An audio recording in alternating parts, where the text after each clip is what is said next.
आज जो कहानी हम आपके सामने लेकर आए हैं वो सिर्फ अपराध की कहानी नहीं, ये भारत के खिलाफ छुपी हुई जंग का सच है।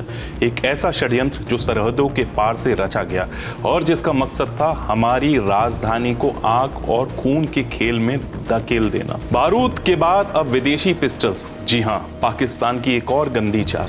दिल्ली पुलिस क्राइम ब्रांच ने आईएसआई समर्थित इंटरनेशनल हथियार तस्करी नेटवर्क का भंडाफोड़ कर दिया। और यह खुलासा जितना चौंकाने वाला है उतना ही डराने वाला भी है, क्योंकि ड्रोन से हथियारों की एक बड़ी खेप भारत में भेजी जा चुकी थी। गिरफ्तार हुए 4 तस्कर। पर असली सवाल यह है कि इनके पीछे और कौन कौन है और कितने हथियार पहले ही भारत की जमीन पर उतर चुके हैं। दिल्ली क्राइम ब्रांच ने जब इस गिरोह को पकड़ा तो इनके पास से मिले विदेशी हाई एंड पिस्टल, 92 जिंदा कारतूस और कुछ ऐसे हथियार जिनका इस्तेमाल युद्ध में होता है। और ध्यान दीजिए, ये हथियार सीधे सीधे कुख्यात गैंगस्टरों तक पहुंचने वाले थे।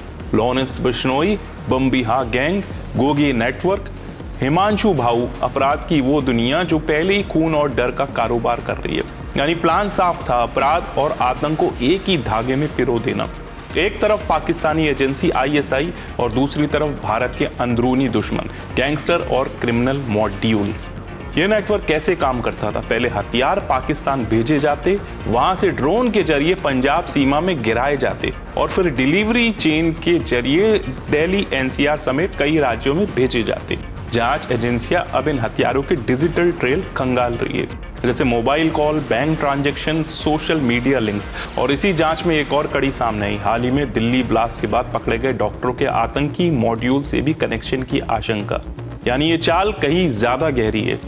अब बड़ा सवाल ये, क्या ये केवल तस्करी थी या दिल्ली को फिर किसी बड़ी साजिश का निशाना बनाया जाना था? भारत कई मोर्चों पर दुश्मनों को जवाब दे रहा है, लेकिन दुश्मन अब पारंपरिक जंग नहीं लड़ रहा।